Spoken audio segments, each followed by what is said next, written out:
NFL trade deadline is Tuesday at 4 p.m., just about 24 hours from now. And at this point in time, teams around the league should know if they're buyers or sellers.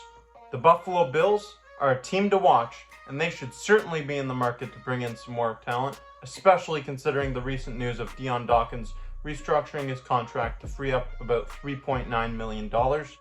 You'd have to think that General Manager Brandon Beane is working the phones and looking to make some additions. With the reconstruction of Dion Dawkins' contract, there comes a lot of speculation about the potential of the Bills making additions to their roster, which could be extremely helpful for the team. Earlier today, the Bills added running back Leonard Fournette, signing him to their practice squad. But there's some other needs that this team needs to address. Welcome back to the Bills Bunker. I'm Jake Varco, and today we're going to be discussing what the Buffalo Bills should be doing ahead of the NFL trade deadline. And you know what? To be quite frank, there's some work this team needs to do if they want to be competing with the big boys in the NFL. Because right now, they're a team that's been appearing to regress over the last few games. This team needs some help. This is a team that should certainly be in the market to make a move. They've suffered multiple injuries to multiple standout players at crucial positions, including Matt Milano and Tre'Davious White, both on the defensive side of the football. And if they are indeed in the market to add, you'd think acquiring a player at the outside linebacker or cornerback position, that would be extremely beneficial for this team. The Bills are thin at both positions. At corner, they're relying on the likes of Dane Jackson, Christian Benford, and Taron Johnson. While we haven't seen very much of former first-round draft pick Kaiir Elam, and the Bills also brought back Josh Norman in what seems like a desperation move. Norman is a veteran presence who's still capable of playing. However, you really don't want to rely on someone who's 35 years old and has played in just 3 games over the last 2 seasons. This is without a doubt a position of need. You need to add to that secondary, especially when you're so thin at the position and lack experience. At outside linebacker, the Bills have been utilizing a mix of Baylon Spector, Tyrell Dodson, and rookie Dorian Williams. While these 3 have been making their contributions, the big problem with this is the fact that these guys have only combined for 8 starts in their NFL careers. That is a lot of inexperience, and it's certainly a cause for concern in my eyes. Bills general manager Brandon Beane should be working the phones at this very moment in order to make this team stronger. There's been a lot of rumors about names and players that they could bring in, and one that stands out is cornerback Jaylon Johnson from the Chicago Bears.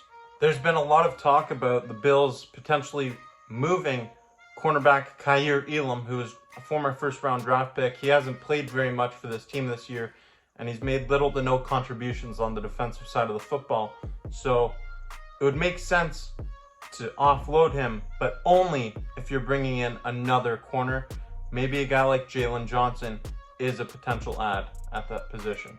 Another struggling team that could be looking to move some pieces is the Denver Broncos. Pat Surtain would be the wish list, one of the top corners in the league and just 23 years old. It doesn't really make sense for the Broncos to move him. There's options out there for the Buffalo Bills. It's just up to Brandon Beane to find them, work the phones, and make something happen.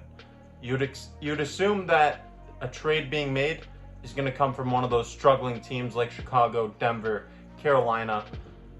Any one of those teams that has some cornerbacks that they're willing to move, you'd expect Brandon Beane to be looking in that direction.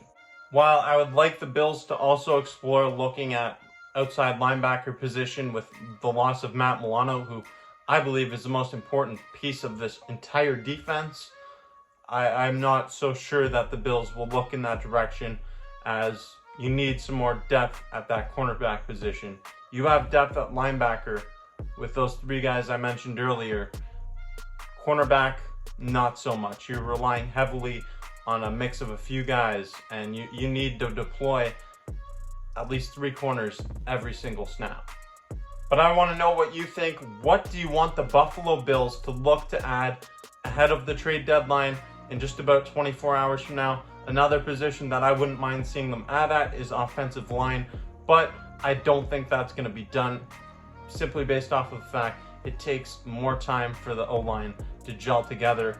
Adding someone in there can be confusing. It's a lot to learn a whole offensive playbook just like that. Cornerback, it's a bit more simplified where you're just focused on locking up the man ahead of you or dropping back into zone coverage. Offensive line, there's a lot of moving parts there.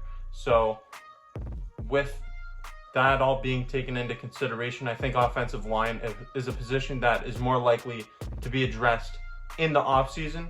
At corner, I think that's where the Bills are looking to add. That's what a lot of these reports have said, and it makes sense that the Bills looking to add into that secondary with the loss of Tre'Davious White.